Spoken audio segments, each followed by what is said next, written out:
Yo, what's up guys? Imkikosuarez here. Welcome back to another 6 things we learned. As you can see, I'm cooking because I thought this would be a cool output or a different thing to do while I talk about football, because it's two of the favorite things I like to do.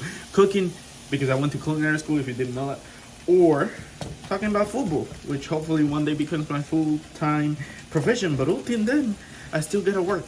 So I'm during my break cooking lunch, so I'm gonna take advantage of that and do this video since I haven't had the chance of doing it. But on that note, please make sure to subscribe, drop a like, follow all the links down below, Bovada, Prize Picks if you like betting, or Twitter or TikTok if you want to interact with me, or Instagram if you want to see some pictures, even though I pretty much never post pictures there, but still there. Now, let's talk about the masterclass. Real Madrid 4, Mallorca 1. What a fantastic game. It was really good. I had to wake up at 7:30 to put my bets in and actually do it. And I fell asleep for most of it. Like, I was watching it, but then if it would get slow, I would like shut down my eyes. You know how it goes. Like, you're half asleep and you're like, oh my God, something's about to happen. And then something happened. But overall, I did rewatch the highlights and everything to make sure I didn't miss anything important. And the 6 things we learned, the first thing I want to start with is, what are we doing on the first halves?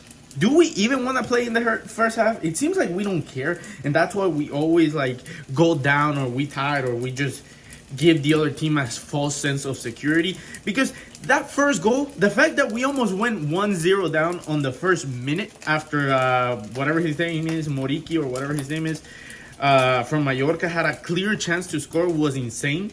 Then the header, I'm not gonna blame Courtois. That was legitimate, something that no keeper could have like saved that unless they were already thinking someone was gonna be on the back post.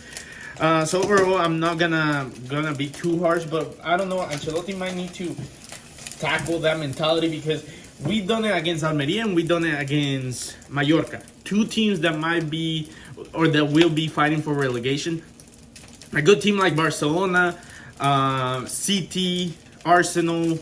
Well, we're not going to be facing Arsenal, but you know what I mean. Like the current good teams in Europe, a big team face us like that, and we're going to go down. Like Atletico Madrid this weekend, if they wake up and they're ready to kill us in the first half, let's say like they're already, like for some reason, they actually going to start Griezmann and to like just make sure that they have the best chance to win.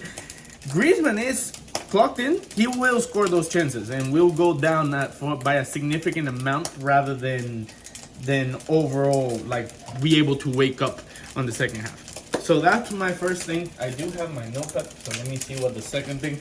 Oh, Valverde equals king. I'm telling you, dude, Valverde is gonna be the future of Real Madrid. Eventually he's gonna be our most important center midfielder, and he's gonna be our captain. I can already see Valverde be a Madridista for the next, I don't know, 10. Well, actually he's already getting to that age, so let's say 10 years possibly. I think he's like 23, so by 33, like Kroos and everything, he's still gonna be there. He's still gonna be rocking. He's more than likely gonna be our captain. The goal that he scored is arguably the goal of the season so far. Taking it from your own half, basically the box, and just dribble all the way over there and then finish it top corner with your left. Magnifique. Like, Valverde is such a king. I'm so glad that the freaking Frankie de Jong and Valverde comparisons are just disappearing as we talk, because like he's just absolutely killing it. Then Kroos, another full masterclass. My God, we're so lucky to have Kroos. He is the type of player that, yeah, he's slow, he's not the most pacey, or he's not the most flashy, but the fact that he controls the midfield quietly and everything.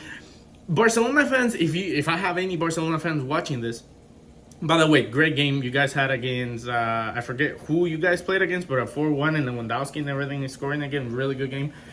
Kroos is acting like what you guys think Busquets is like. That he's quiet and everything, but he, I don't know where, does 100 passes and dominates the midfield. That's how Kroos plays.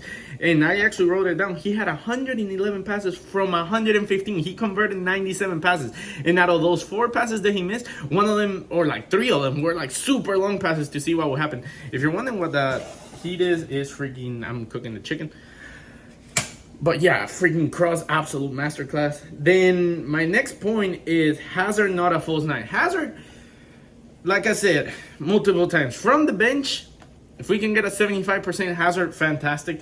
And by 75%, I mean prime 75% Hazard.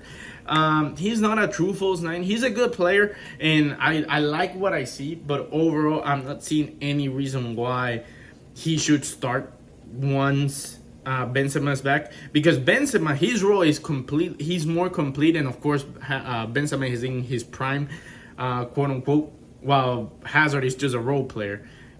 Everything that he does, is it good? No. Is it fantastic? No. Is it helpful? Absolutely. So again, I always say with Hazard, it's just like, as long as he doesn't get injured and he gets to play, we're good. Rodrigo needs to play, which actually goes back to the Hazard thing. Hazard has his chances and he's not fully shown his abilities. Rodrigo, every time he gets his chance, he gives an assist. He gives a goal. It becomes our most dangerous player. That second goal or third goal, whichever one it was, when he dribbles past all the players and then just pushes it on the corner, bro, Rodrigo should be our backup striker and Hazard should be on the wing. The only reason why it doesn't work is because Hazard is slow. But Rodrigo has to be our right winger. No matter what, Rodrigo has to be our right winger. Rodrigo has to be our starter. Rodrigo will be our future, because the fact that we have arguably unlocked the best talents to come out from Brazil in the last 10 years. Of course, I'm talking about like Neymar and everything. They're already at their prime. Meanwhile, we got them at 20, or I think we got at Vinicius at 17 and Rodrigo at 16. The fact that we got them so young and they're like fully exploding in front of our eyes, and we probably won't let them go. Hopefully, quote unquote, let's say they have a career just like Casemiro and they win everything possible and then they leave. I'll be more than happy, because my God, those two are gonna be a joy to watch, and we're just lucky. Vini is becoming a full-on hill when it comes down to other fan bases, because he dances after every goal and everything, and Rodrigo just fully is performing the way that he should. And like, again, he's young, but he's just going beyond means to prove like, hey, every time I play, I'm gonna be the starter. So Vini, Benzema, Rodrigo will be our starters. If Hazard keeps playing the way that he plays, he will be like a backup, like a CF behind Benzema, but then at that point, you're going to have to decide, okay, so who do we take off the midfield? Kroos is playing fantastically. Modric, even at 37, 38, he's still fantastic. Tchouaméni is playing fantastically. Camavinga, every time he comes in, he's good. And Valverde, like I said, Valverde is going to be our future. There's no way that Hazard will be able to make a complete argument to be a starter, but I can see as a backup, he's useful. And then Asensio, good riddance. My guy, Asensio, I don't know who he thinks he is. There's in multiple interviews that he says like, oh, it's not my role, or it's not up to me to carry or to pull the wagon. What he meant by that it's not up to him to be the best player to actually win a game.